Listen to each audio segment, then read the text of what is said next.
हाल में सरकार ने आधार कार्ड बहुत सारी चीज़ों के लिए लाजमी कर दिया है और सरकार सबको मजबूर कर रही है कि सबको आधार कार्ड लेना होगा, आधार नंबर लेना होगा और धीरे धीरे करके बहुत सारी चीज़ों में आधार का नंबर मांगा जा रहा है। यहाँ तक कि आज मोबाइल कंपनियां भी आधार नंबर मांग रही हैं अगर आपके पास कोई मोबाइल फ़ोन है। इससे एक बड़ा डिबेट प्राइवेसी का खड़ा हो गया है और बहुत सारे लोगों की ये आशंका है कि आगे चलकर आप कहाँ जा रहे हैं, रेल टिकट जब आप खरीदते हैं तब भी आधार नंबर मांगा जाएगा, हवाई जहाज़ का टिकट खरीदते हैं उसके लिए भी, कोई चीज़ आप बाज़ार से खरीदते हैं उसके लिए भी, और ये सारी सूचना कि आप क्या खरीद रहे हैं, कहाँ ट्रैवल कर रहे हैं, ये सब सरकार के पास आपके आधार नंबर के ज़रिए जाती रहेगी। और इससे सरकार को ये पता लगता रहेगा कि भाई आप क्या कर रहे हैं, कहाँ जा रहे हैं, किससे मिल रहे हैं, वगैरह वगैरह। और इससे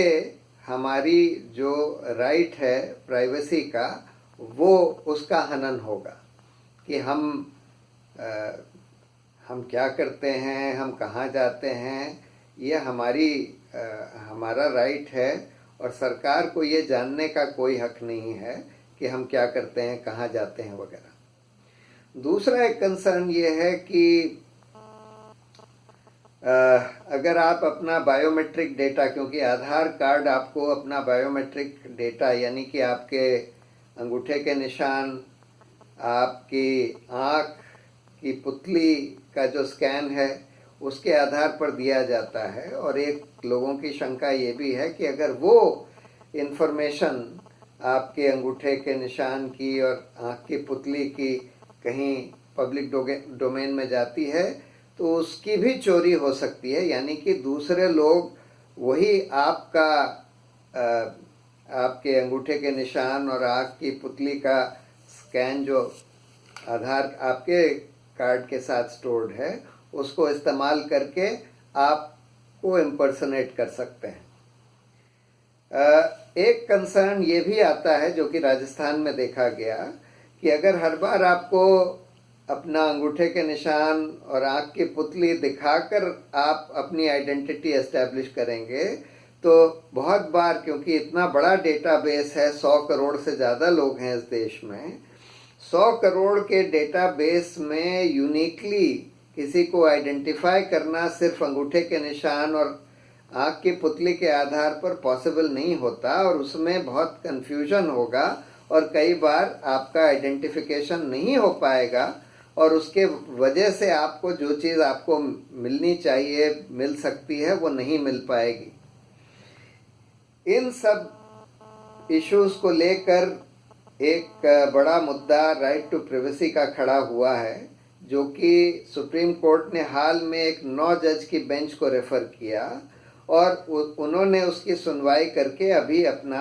फैसला सुरक्षित रखा है। सुप्रीम कोर्ट इस 9 बेंच के सामने तो अभी मुद्दा लिमिटेड है। वो तो सिर्फ ये देख रहे हैं कि राइट टू प्राइवेसी यानी कि अपने आप क्या कर रहे हैं, किससे मिल रहे हैं, कहाँ जा रहे हैं, या आपने कितना इनकम टैक्स दिया, ये सारी सूचना सार्वजनिक ना होना, ये एक हमारा या तो संवैधानिक हक है या कोई और हक है या हक नहीं है, ये फैसला करने के लिए सुप्रीम कोर्ट की ये बेंच बनाई गई थी। इसमें एक तरफ से बहस ये हुई कि भाई ये तो सुप्रीम कोर्ट पहले भी कह चुका है कि जो धारा 21 है संविधान की, जो ये कहती है कि हमको जीने का और स्वतंत्रता से जीने का अधिकार है, उसी में निहित है कि भाई हमको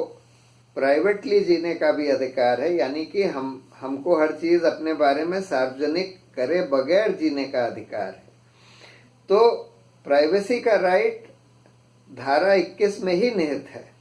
दूसरा उसका पहलू ये दिया जाता है कि भाई धारा 19 के जो हक हैं कि भाई आप देश में कहीं पर भी जा सकते हैं, कहीं पर भी घूम सकते हैं, आप कोई भी प्रोफेशन फॉलो कर सकते हैं, आप जो काम करना चाहें कर सकते हैं। उसमें भी निहित है कि भाई आप जब घूमेंगे तो सरकार को ये हक नहीं है ये पता लगाने का कि भाई आप कहाँ जा रहे हैं। अगर आप कोई प्रोफेशन फॉलो करते हैं तो सरकार को ये हक नहीं है जानने का कि भाई आप क्या प्रोफेशन फॉलो कर रहे हैं। तो एक तरफ से तो ये बहस करी गई, दूसरी तरफ से सरकार की तरफ से ये बहस हुई कि भाई ऐसा कोई संविधान में प्राइवेसी का हक नहीं दिया गया है, और ज़्यादा से ज़्यादा अगर ये हक है तो कोई कॉमन लॉ या ऑर्डिनरी कोई हक है, संवैधानिक हक नहीं है। ऑफ कोर्स अगर धारा 21 का भी पार्ट है तो धारा 21 में ये लिखा है कि कोई कानून अगर बनाया जाता है और वो कानून जो है रीजनेबल कानून है, तब फिर वो उसको आपका जो धारा 21 का जो राइट है जीने का या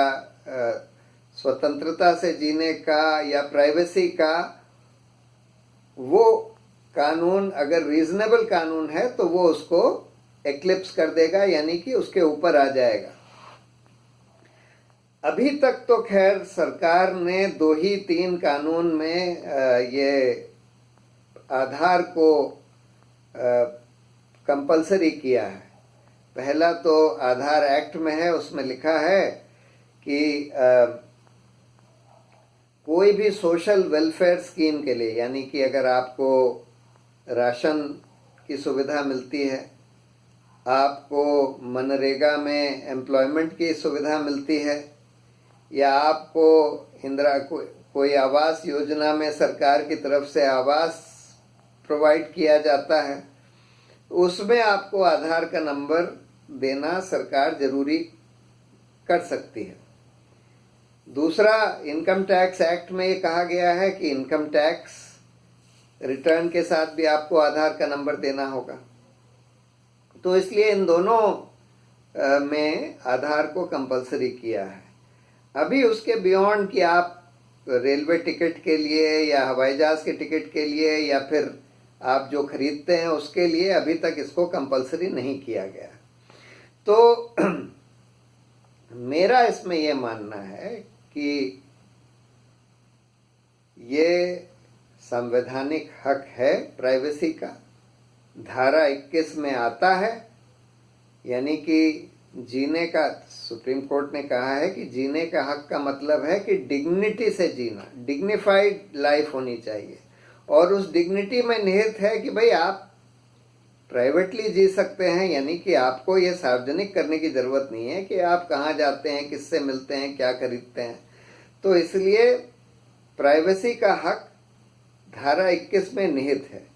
उसी तरह से मेरा ये भी मानना है कि धारा 19 के जो राइट्स हैं कि आप कहीं पर भी जा सकते हैं, कोई भी प्रोफेशन फॉलो कर सकते हैं, स्वतंत्रता से बोल सकते हैं, उसमें भी ये निहित है कि भाई आपको ये बताने की ज़रूरत नहीं है कि आप कहाँ जा रहे हैं, क्या प्रोफेशन फॉलो कर रहे हैं, क्या बोल रहे हैं। तो ये संवैधानिक हक है, लेकिन उसका ये मतलब नहीं है कि अनरिस्ट्रिक्टेड हक है।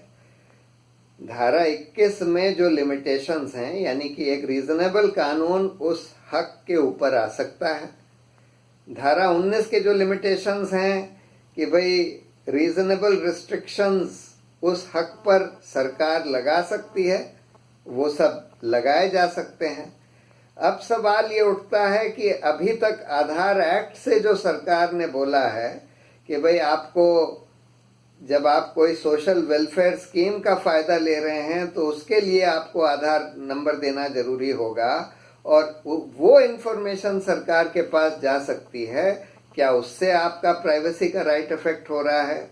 क्या ये कोई अनरीजनेबल कानून है? मेरी राय ये है कि इस तरह की सूचना तो सरकार के पास आती ही है, आनी भी चाहिए कि भाई किसको सरकार की तरफ से क्या बेनिफिट मिल रहा है। वो तो सरकार के पास होती है। इसी तरह से अगर आप इनकम टैक्स रिटर्न फाइल करते हैं, वो तो सरकार के सामने ही फाइल करते हैं, तो इसलिए उसमें अगर आधार नंबर कंपलसरी है तो उसमें कोई बड़ी बात नहीं है। हाँ, अगर आगे चलकर कोई ऐसा कानून बनाया जाता है कि आप जो खरीदते हैं, जहाँ ट्रैवल करते हैं, उसके लिए भी आपको आधार नंबर देना पड़ेगा, तब फिर वो आपके प्राइवेसी के राइट का हनन होगा। लेकिन दूसरा मुद्दा, जैसे मैंने बोला, दूसरे मुद्दे थोड़े फर्क हैं कि क्या इस तरह के बायोमेट्रिक डेटा देने से, और वो आजकल सबको पता है कि ये सारा डेटा इन्फॉर्मेशन हैक हो जाती है और सार्वजनिक हो जाती है, बहुत सारे देशों में ऐसा हुआ है, तो क्या उसकी वजह से ये इस तरह का आधार का सिस्टम अनसेफ हो जाएगा? क्या लोग आपकी आइडेंटिटी चोरी करके अपने में लगा सकते हैं? ये दूसरा मुद्दा है जिसको कि आगे चलकर देखना होगा कि भाई क्या टेक्नोलॉजी से ऐसा किया जा सकता है कि भाई हमारे बायोमेट्रिक डेटा लेकर कोई दूसरा जना उसको अपने लिए यूज़ कर ले। तो ये तो आगे देखने की बात है। तीसरा मुद्दा ये भी है कि क्या इसमें यूनिकली आइडेंटिफाई किया जा सकता है 100 करोड़ के डेटाबेस में आज की टेक्नोलॉजी के हिसाब से? और अगर नहीं किया जा सकता तो अगर आप बायोमेट्रिक आइडेंटिफिकेशन से लोगों को आइडेंटिफाई करेंगे तो वो बहुत बार फेल होगा, और फेल होगा तो फिर लोगों को अपना जो सोशल वेलफेयर एंटाइटलमेंट है वो नहीं मिलेगा। ये भी एक मुद्दा है। लेकिन अभी तो खैर सुप्रीम कोर्ट सिर्फ यही तय करने वाला है कि ये संवैधानिक हक है या नहीं है। अगर संवैधानिक हक है तो धारा 21 में है या धारा 19 में भी है,